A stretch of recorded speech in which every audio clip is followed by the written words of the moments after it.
দেশের সকল শিশু, কিশোর কিশোরী, তরুণ তরুণী, শিক্ষার্থী, বয়স্ক, বৃদ্ধ, পুরুষ, মহিলা সবাইকে সালাম জানাচ্ছি। আসসালামু আলাইকুম। আপনাদের সবাইকে ছাত্র জনতার বিপ্লবে সিক্ত নতুন বাংলাদেশে স্বাগত জানাচ্ছি। গভীর শ্রদ্ধা জানাচ্ছি জুলাই আগস্ট মাসে ফ্যাসিবাদের বিরুদ্ধে ছাত্র জনতার অভ্যুত্থানে নিহত সকলের প্রতি। তাদের আত্মার মাগফিরাত কামনা করছি। তাদের আত্মত্যাগের বিনিময়ে নতুন বাংলাদেশ গড়ার শপথ নিয়ে আমি আপনাদের কাছে কিছু কথা বলতে চাই। শরণার্থীকালের ভয়াবহ বন্যায় যারা মৃত্যুবরণ করেছেন, যারা অসুস্থ হয়ে পড়েছেন বা যারা সর্বস্ব হারিয়েছেন, যারা দুঃসহ জীবন যাপন করছেন, তাদের স্মরণে রেখে আজকের কথাগুলো বলছি। বন্যা দুর্গতদের জীবন দ্রুত স্বাভাবিক করার জন্য যাবতীয় উদ্যোগ সরকারি বেসরকারি পর্যায়ে নেবার আয়োজন করেছি।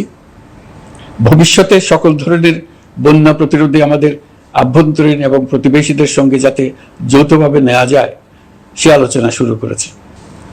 প্রিয় দেশবাসী, আপনারা জানেন বিপ্লবী ছাত্র জনতা জাতির এই ক্রান্তি লগ্নে আমাকে এক গুরু দায়িত্ব অর্পণ করেছে। তারা নতুন এক বাংলাদেশ গড়তে চায়। নতুন প্রজন্মের এই গভীর আকাঙ্ক্ষাকে বাস্তবে রূপ দেওয়ার সংগ্রামে আমি একজন সহযোদ্ধা হিসেবে তাদের সঙ্গে যোগ দিয়েছি। দেশের সকল বয়সের, সকল পেশার, সকল মতের, সকল ধর্মের সবাইকে বিনা দ্বিধায় এই সংগ্রামে যোগ দেওয়ার আহ্বান জানাচ্ছি। প্রিয় দেশবাসী, লক্ষ লক্ষ শহীদের রক্তের বিনিময়ে এবং লক্ষ লক্ষ মা বোনের আত্মদানের বিনিময়ে যে বাংলাদেশ আমরা পেয়েছিলাম তা ফ্যাসিবাদ এবং স্বৈরাচারের হাতে ধ্বংস হয়ে গেছে। আপনারা দেখেছেন আমাদের প্রতিটি প্রতিষ্ঠানকে তারা কিভাবে শেষ করেছে। দেশের রন্ধ্রে রন্ধ্রে ঢুকে গেছে দুর্নীতি। এমন এক দেশে আমাদের দেশ রূপান্তরিত হয়েছে যেখানে স্বৈরাচারের পিয়নও দুর্নীতির মাধ্যমে 400 কোটি টাকার সম্পদ করার মতো অকল্পনীয় কাজ করে গেছে নির্বিবাদে। শিক্ষা খাতকে পঙ্গু করে দিয়েছে। ব্যাংকিং ও শেয়ার বাজার খাতে লুটপাট, প্রকল্প ব্যয়ে বিশ্ব রেকর্ড, অবাধ সম্পদ পাচার, আইন শৃঙ্খলা রক্ষাকারী সংস্থাকে নিজ দলের পুতুলে রূপান্তর, বাক স্বাধীনতা হরণ, মানবাধিকার হরণ, এসবই হিমশৈলের অগ্রভাগ মাত্র। ক্ষমতা কুক্ষিগত করতে ফ্যাসিবাদী সরকার খর্ব করেছে জনগণের সাংবিধানিক ক্ষমতা ও অধিকার। দুঃশাসন, দুর্নীতি, অন্যায়, অবিচার, নিপীড়ন, বিচারের নামে প্রহসনের মাধ্যমে জনসুরক্ষা বিপন্ন করেছে।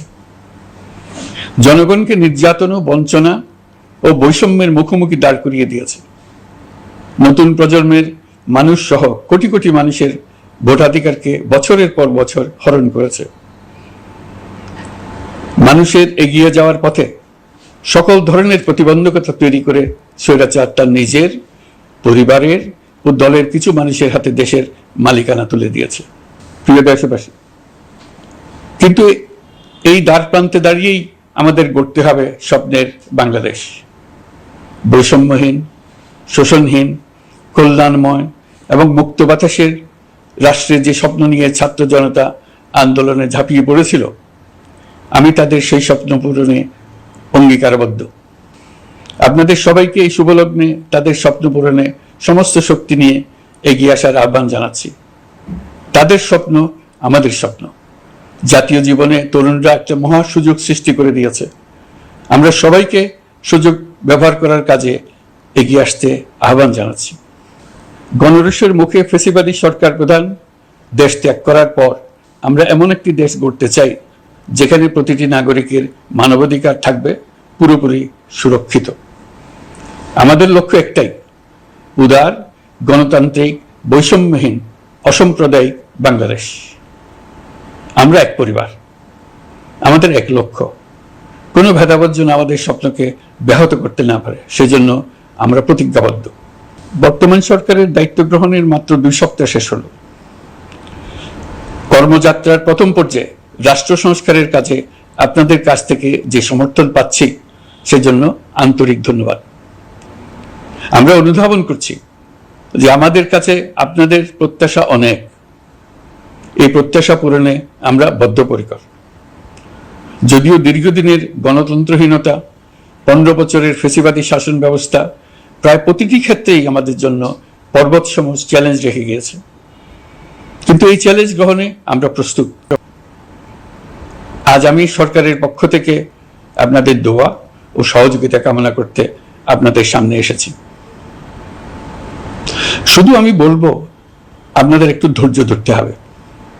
এখনই সব দাবি পূরণ করার জন্য জোর করা, প্রতিষ্ঠানে ঢুকে ব্যক্তিবিশেষকে হুমকির মধ্যে ফেলা, মামলা গ্রহণের জন্য চাপ সৃষ্টি করা, বিচারের জন্য গ্রেফতারকৃত ব্যক্তিকে আদালতে হামলা করে আগেই এক ধরনের বিচার করে ফেলার যে প্রবণতা, তা থেকে বের হতে হবে। ছাত্র জনতার বিপ্লবের গৌরব ও সম্ভাবনা এসব কাজে ম্লান হয়ে যাবে। নতুন বাংলাদেশ গড়ার প্রচেষ্টা হইতে ব্যাহত হবে। রাতারাতি এই পরিস্থিতি থেকে উত্তরণ কঠিন। নড়বড়ে এক কাঠামো, আমি বরং বলবো জনস্বার্থের বিপরীতমুখী এক কাঠামোর উপর দাঁড়িয়ে আমাদেরকে দেশ পুনর্গঠনের কাজে হাত দিতে হয়েছে।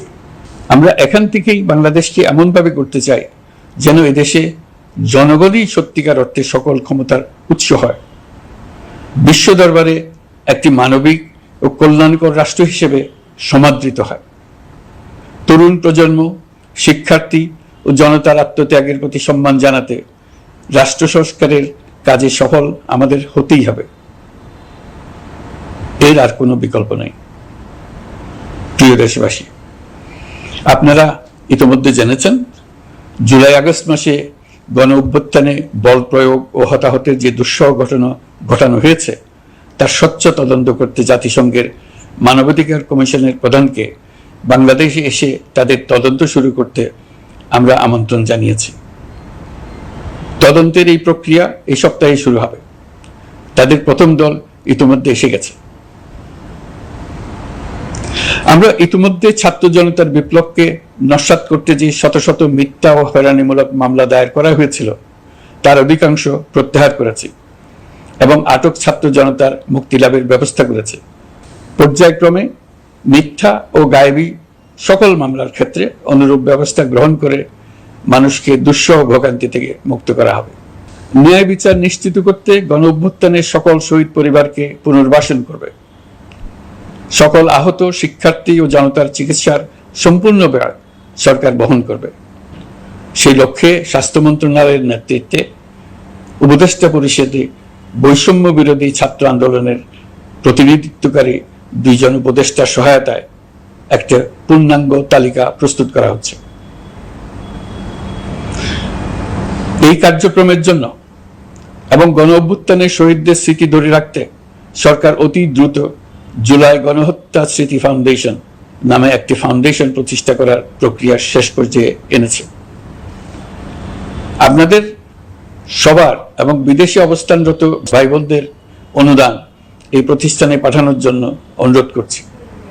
আমি ব্যক্তিগতভাবে এই প্রতিষ্ঠানের চেয়ারম্যানের পদ গ্রহণ করেছি।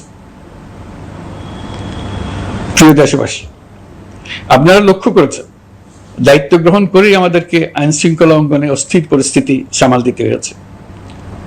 আপনাদের সহযোগিতা ও সমর্থনে দেশপ্রেমিক সকল আইন শৃঙ্খলা রক্ষাকারী বাহিনী কাজে যোগ দিয়েছে।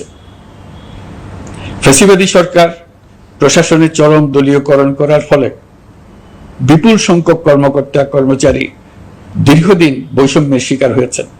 আমরা ইতিমধ্যে সংশোধনমূলক ব্যবস্থা গ্রহণ করতে আরম্ভ করেছি, তবে প্রশাসনকে গতিশীল রাখতে এবং একই সাথে সুনির্দিষ্ট পদ্ধতি অনুসরণ করে সঠিক সিদ্ধান্তে উপনীত হতে সময় প্রয়োজন। সেজন্য সকলকে ধৈর্য ধরার অনুরোধ করছি। প্রশাসনের সকল ক্ষেত্রে প্রতিষ্ঠানগুলো যেন জনগণের আস্থা ফিরে পায়, সেটি আমাদের অন্যতম উদ্দেশ্য। লুটপাট ও দুর্নীতির আখড়ায় পরিণত করা ব্যাংকিং খাতে সুশাসন নিশ্চিত করার জন্য আমরা উদ্যোগ নিয়েছি। এই খাতে দক্ষ জনবল নিয়োগ দেওয়া হচ্ছে। ব্যাংকিং খাতে শৃঙ্খলা স্থাপন, ব্যবসা বাণিজ্যে সহায়ক পরিবেশ তৈরি এবং জনগণের জীবনযাপন সহজ করতে নিত্য প্রয়োজনীয় দ্রব্যমূল্য ও মূল্যস্ফীতি নিয়ন্ত্রণে আনার আমরা উদ্যোগ সচল করেছি। ব্যাংকিং খাতে দীর্ঘমেয়াদী সংস্কারের জন্য ব্যাংক কমিশন গঠন করা হবে। আর্থিক খাতে সার্বিক পরিস্থিতি ও সংস্কার বিষয়ে একটি রূপকল্প তৈরি করা হবে, যা দ্রুত জনসমক্ষে প্রকাশ করা হবে।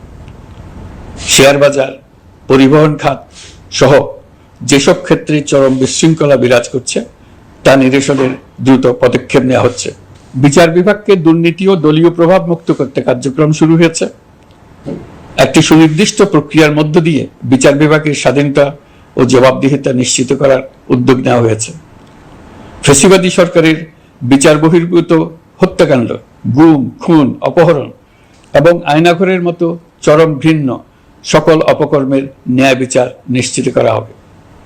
এসব অপকর্মের সঙ্গে জড়িত সকলের বিচার নিশ্চিত করা হবে। তালিকা প্রস্তুত করে মিথ্যা মামলা প্রত্যাহার করা হবে। দুর্নীতি ও সম্পদ পাচারের বিচার করা হবে। আইন শৃঙ্খলার ক্ষেত্রে জনমুখী ও দলীয় প্রভাবমুক্ত জবাবদিহিমূলক কাঠামো সৃষ্টির লক্ষ্যে পুলিশ কমিশন গঠন করা হবে।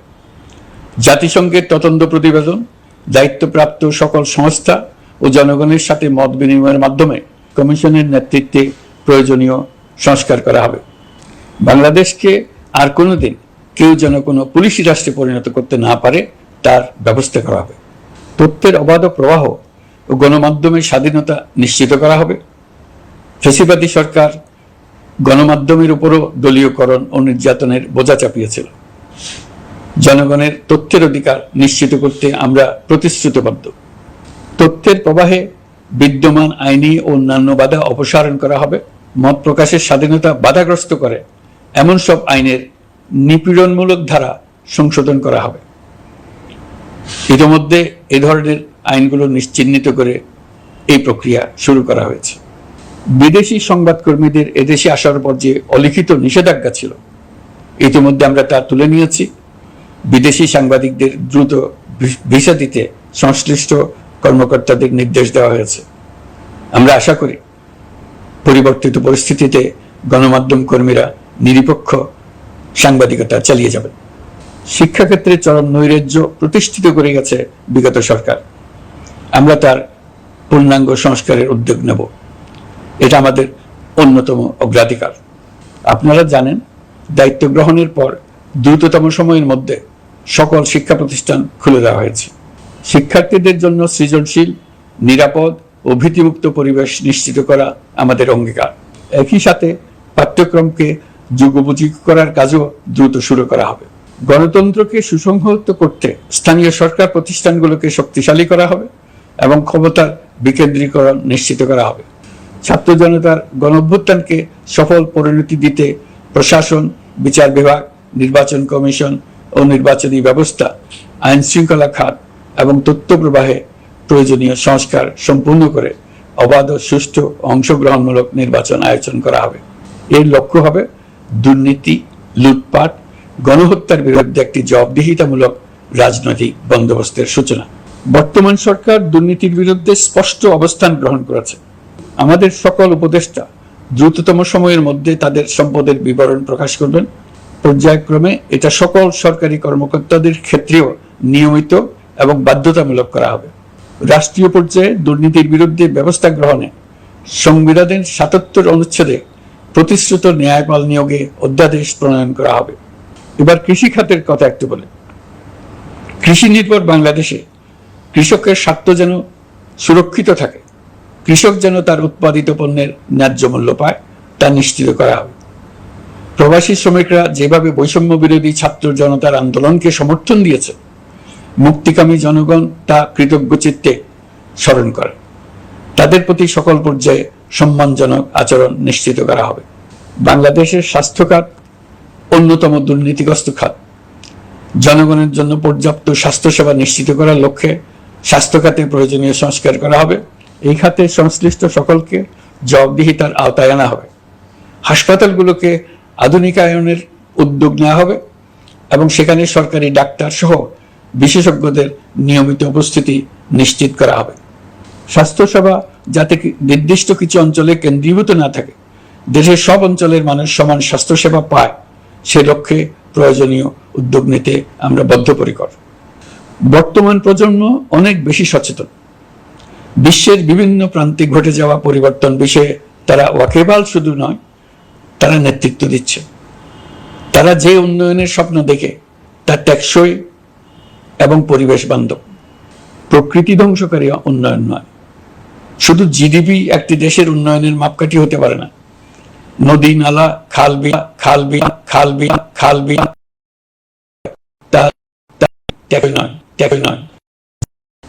জ্বালানির বিরুদ্ধে পরিবেশবাদীদের সাথে আমাদের সরকারের অবস্থান সামঞ্জস্যপূর্ণ।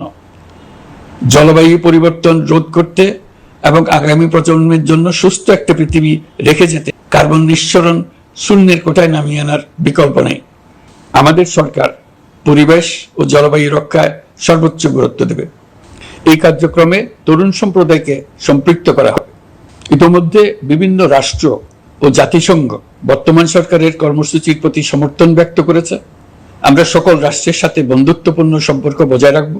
আমাদের পররাষ্ট্রনীতির ভিত্তি হবে পারস্পরিক আস্থা, বিশ্বাস ও সহযোগিতা। আমরা মানবাধিকার আইন সহ সকল আন্তর্জাতিক আইনের প্রতি শ্রদ্ধাশীল। আমাদের পক্ষ থেকে গুম বিষয়ক আন্তর্জাতিক চুক্তির পক্ষরাষ্ট্র হওয়া সহ বিভিন্ন পদক্ষেপ নেওয়া হয়েছে। ইতিমধ্যে পক্ষভুক্ত এমন সকল আঞ্চলিক ও দ্বিপাক্ষিক চুক্তি ও সমঝোতা বাস্তবায়ন করে যাব। আমাদের সরকার রোহিঙ্গা সমস্যার বাস্তবসম্মত সমাধানের লক্ষ্যে আন্তর্জাতিক সম্প্রদায়ের সাথে কাজ করে যাবে। আমরা জাতীয় ঐক্যে বিশ্বাসী। প্রয়োজনীয় সংস্কারের লক্ষ্যে রাজনৈতিক ঐক্যের মধ্য দিয়ে নিশ্চিত করা হবে নারী, শিশু, প্রতিবন্ধী, ধর্মীয় সংখ্যালঘু, আদিবাসী সকলেই এদেশের নাগরিক এবং সমান আইনের সুরক্ষার অধিকারী। তাদের সকলের মানবিক অধিকার সহ অন্যান্য সকল অধিকার নিশ্চিত করার উদ্যোগ নেওয়া হবে। এই জন্য আমি উপদেষ্টা পদমর্যাদা সম্পন্ন একজন বিশেষ সহকারী নিয়োগ দিয়েছি, যার দায়িত্ব হবে জাতীয় সংহতি উন্নয়ন। বন্যা কবলিত এলাকার সকল মানুষের দুর্ভোগ লাঘবে সরকার সঠিক সহায়তা দেওয়ার জন্য সরকারের যত কার্যক্রম আছে তাদের সচল করেছে। ইতিমধ্যে উপদেষ্টাবৃন্দ বিভিন্ন এলাকার দায়িত্ব নিয়ে এলাকায় গেছেন। আমার কার্যালয়ে একটা নিয়ন্ত্রণ কক্ষ স্থাপন করা হয়েছে। বন্যা পরবর্তী কার্যক্রম নেওয়া হয়েছে। ভবিষ্যতে বন্যা নিয়ন্ত্রণের জন্য করণীয় কি স্থির করার জন্য পদক্ষেপ নেওয়া হচ্ছে। দেশপ্রেমিক সেনাবাহিনী, পুলিশ, বিজিবি, র্যাবকে গুম নির্যাতনের কাজে লাগিয়ে তাদের কলঙ্কিত করা হয়েছে। তারা দেশের গৌরব। তাদেরও কিছু অতি উৎসাহী সদস্যের কারণে পুরো বাহিনীকে আমরা কলঙ্কিত দেখতে চাই না। আমরা অপরাধীদের চিহ্নিত করতে চাই এবং তাদের শাস্তি দিতে চাই, যেন ভবিষ্যতে কারো হুকুমে দেশপ্রেমিক কোনো বাহিনীর, পুলিশের, র্যাবের কোনো সদস্য হত্যাকাণ্ড, গুম ও অত্যাচারে জড়িত হওয়ার সাহস না করে। তাদের কাছে হুকুম যত বড় কর্তৃপক্ষের কাছ থেকে আসুক না কেন, তারা তা উপেক্ষা করবে।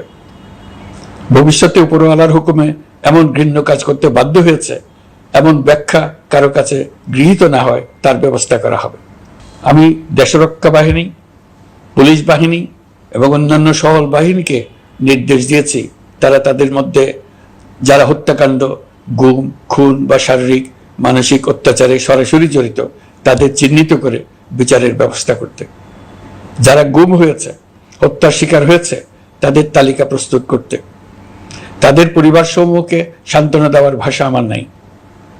তাদের জীবনে শান্তি ফিরিয়ে আনতে আমরা প্রচেষ্টা অব্যাহত রাখব। আমি সকল দেশরক্ষা বাহিনী ও আইনশৃঙ্খলা বাহিনীকে তাদের উপর জনগণের সম্পূর্ণ আস্থা ফিরিয়ে আনতে সকল পদক্ষেপ গ্রহণ করতে নির্দেশ দিয়েছি।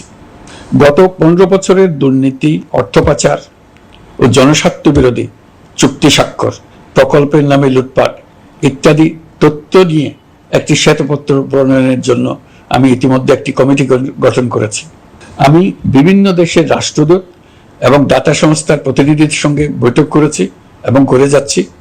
ছাত্র জনতার গণঅভ্যুত্থানের পর দেশ গঠনের জন্য সকল প্রকার আর্থিক অন্যান্য সহযোগিতার জন্য তাদেরকে অনুরোধ জানাচ্ছি।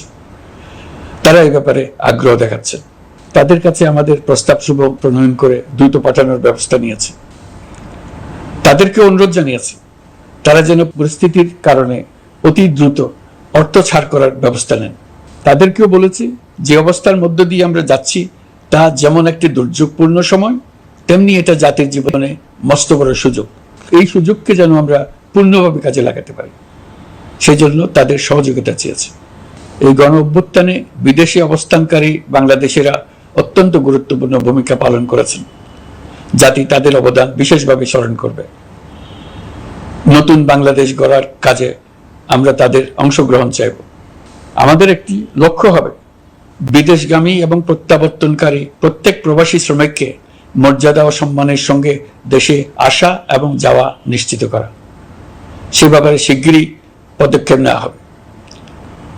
বিদেশে অবস্থানরত সকলের কাছে আমার আবেদন, তারা যেন তাদের উপার্জিত অর্থ অফিসিয়াল চ্যানেলে দেশে পাঠান। দেশের অর্থনৈতিক সংকট উত্তরণে এই অর্থ বিশেষভাবে প্রয়োজন। কি কি ব্যবস্থা নিলে তাদের জন্য অফিসিয়াল চ্যানেলে অর্থ পাঠানো সহজ হবে সেটা সম্বন্ধে আমরা তাদের পরামর্শ নেব। সারা দেশ ঘুষের মহাসমুদ্রে নিমজ্জিত। কিভাবে ঘুষ থেকে আমরা মুক্ত হতে পারি তার জন্য আমাদের পরামর্শ দেন। শুধু এই কাজটা নিয়ে অগ্রসর হতে পারলেই আমি মনে করি দেশের জন্য এই সরকার একটা গুরুত্বপূর্ণ অবদান রেখে গেছে বলে স্মরণীয় হয়ে থাকবে। আমি কথা দিচ্ছি, এই ব্যাপারে আমি আমার সর্বশক্তি নিয়োজিত করব। আমাদের দায়িত্ব দেশের সকল মানুষকে একটি পরিবারের বন্ধনে আবদ্ধ করা। পরিবারে মতভেদ থাকবে, বাকবিতণ্ডা হবে, কিন্তু আমরা ভাই বোন, আমরা বাবা মা, আমরা কেউ কারো শত্রু না। কাউকে তার মতের জন্য শত্রু মনে করব না, কাউকে ধর্মের কারণে শত্রু মনে করব না, কাউকে লিঙ্গের কারণে শত্রু মনে করব না। আমরা সবাই সমান, কেউ কারো উপরে, কেউ কারো নিচে না। এই ধারণা আমরা জাতীয় জীবনের সর্বক্ষেত্রে প্রতিষ্ঠিত করতে চাই। একটা বিশেষ ব্যাপারে আমরা আপনাদের সহযোগিতা চাচ্ছি। আমাদের দায়িত্ব গ্রহণের পর থেকে প্রতিদিন সচিবালয়ে, আমার অফিসের আশেপাশে, শহরের বিভিন্ন স্থানে সমাবেশ করা হচ্ছে। গত 16 বছরের অনেক দুঃখ কষ্ট আপনাদের জমা আছে, সেটা আমরা বুঝি। আমাদের যদি কাজ করতে না দেন তাহলে এই দুঃখ ঘোচানোর সকল পথ বন্ধ হয়ে যাবে।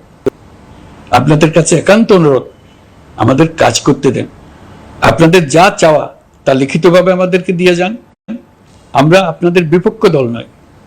আইনসঙ্গতভাবে যা কিছু করার আছে আমরা অবশ্যই তা করব, কিন্তু আমাদেরকে ঘেরাও করে এই গুরুত্বপূর্ণ দিনগুলোতে আমাদের কাজে বাধা দেবেন না।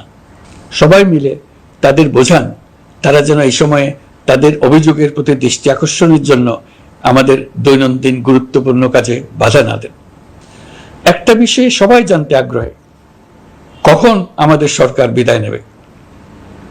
এটার জবাব আপনাদের হাতে। কখন আপনারা আমাদেরকে বিদায় দেবেন? আমরা কেউ দেশ শাসনের মানুষ নই। আমাদের নিজ নিজ পেশায় আমরা আনন্দ পাই।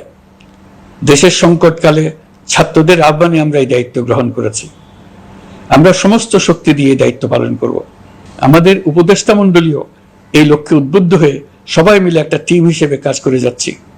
কখন নির্বাচন হবে সেটা সম্পূর্ণ রাজনৈতিক সিদ্ধান্ত, আমাদের সিদ্ধান্ত নয়। দেশবাসীকে ঠিক করতে হবে আপনারা কখন আমাদেরকে ছেড়ে দেবেন। আমরা ছাত্রদের আহ্বানে এসেছি, তারা আমাদের প্রাথমিক নিয়োগকর্তা। দেশের আপামর জনসাধারণ আমাদের নিয়োগ সমর্থন করেছে।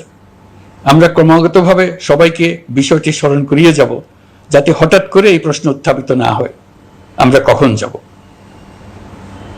তারা যখনই বলবে আমরা চলে যাব।